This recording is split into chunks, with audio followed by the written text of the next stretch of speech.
네, 안녕하세요. 선택된 자연, 생물학이 사랑한 모델 생물 이야기의 저자 김희재입니다. 모델 생물이 뭐냐? 처음 들어보신 분들이 많을 거예요. 모델 생물이라는 거는 어떻게 보면 생물학자들한테는 굉장히 익숙한 용어거든요.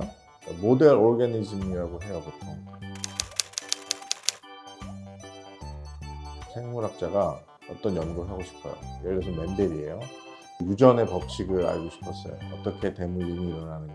이렇게 동그란 완두콩은 동그란 완두콩이 되고 쭈글쭈글한 완두콩은 쭈글쭈글한 완두콩이 되는지 알고 싶었겠죠. 사실 다윈도 그걸 궁금했었는데 다윈은 종의규현을 마칠 때까지 그 유전의 그 대물림의 법칙을 알아내지는 못했어요. 그걸 이제 판계야 뭐 이렇게 계뮬이라는 말로 퉁쳐버렸는데, 근데 멘델은 그 법칙을 밝혔는데 알려지지 않았어요. 왜냐하면 멘델이 수도사였기 때문이죠. 그 멘델 얘기가 굉장히 재밌는데, 그 모델 생물이 얼마나 중요한지에 대한 이야기가 사실은 거슬러 올라가면 가장 재미있는 에피소드이고 비극이라고 할 수도 있는 게 이 멘델 수도사부터 시작이 됩니다.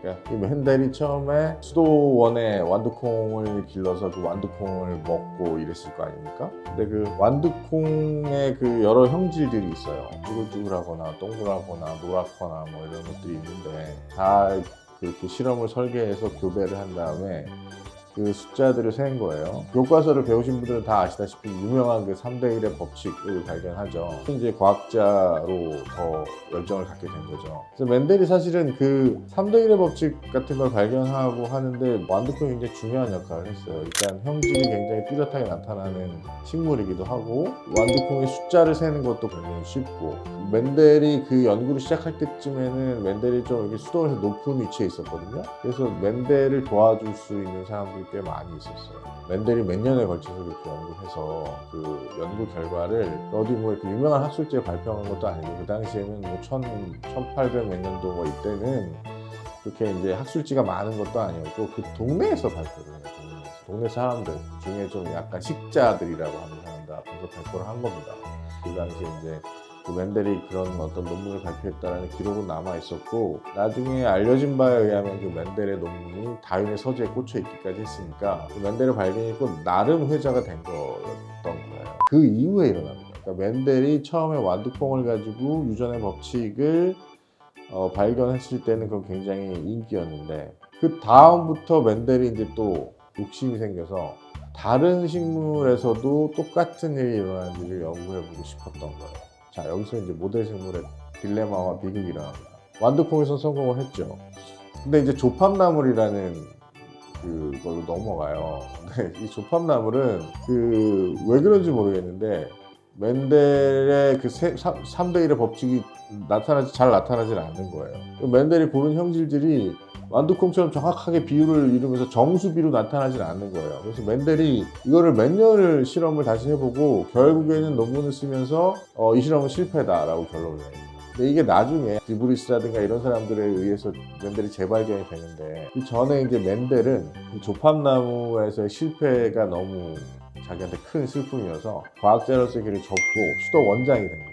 정말 현실적인 길을 가요. 근데 이제 되게 재밌는 건 나중에 한 100년쯤 지난 후에 사람들이 이 완두콩과 조팝나물의 뭐 염색체라든가 이런 걸 연구하지 않았겠어요? 근데 그 연구 결과가 되게 재밌는 게, 완두콩이라는 식물을 멘델이 선택했던 건 정말 천운이었던 거예요. 왜냐면 완두콩의 그 멘델이 고른 형질들의 이 완두콩 염색체 어디에 있는지를 나중에 알게 되는데, 염색체가 이렇게 카드 셔플링 하는 것처럼 부모에서 자식으로 내려갈 때 생식세포에서 섞이거든요. 그 염색체 재조합이 잘 일어나지 않는 부위에 있었던 거예요. 그 형질들이 전부 다. 그러니까 염색체 재조합이 일어났으면 그렇게 정확한 3대 1의 법칙이 나올 수가 없어요. 왜냐하면 염색체의 여기 끝에 있느냐 여기 끝에 있느냐에 따라서 같은 형질들이 같이 전승이 되느냐 뒤집히느냐 이게 결정이 되는데, 이제 그게 멘델이 결정한 형질에서는 없었던 거예요. 그러니까 멘델이 완두콩을 선택했던 것, 그리고 거기서 그 법칙을 발견한 거는 전적으로 우연이라고 합니다. 예를 들어서 맨델이 완두콩이 아니라 강낭콩이라든가 무슨 담배라든가 쌀 같은 걸 선택했으면 지금 우리가 맨델의 이름조차 기억할 수 없을 수도 있어요. 모델 생물의 역사는 이런 행운과 비극의 역사로 점철되어 있습니다. 그러니까 예를 들어서 맨델을 재발견한 휴고 드브리스, 이분도 그 달맞이꽃을 연구했거든요. 달맞이꽃을 연구해서 돌연변이설이라는 걸 이제 제창하고 막 하는데, 이것도 그 달맞이꽃에서만 일어나는 그 현상을 발견한 거예요. 그 모델 생물 역사에서 또 유명한 분이 다윈입니다. 그러니까 다윈은 유전학을 연구한 사람이 아니잖아요. 다윈은 자연사 혹은 진화 생물학의 전통에서 어떻게 긴 시간 동안 생물이 진화했는지를 연구하는 학자였어요.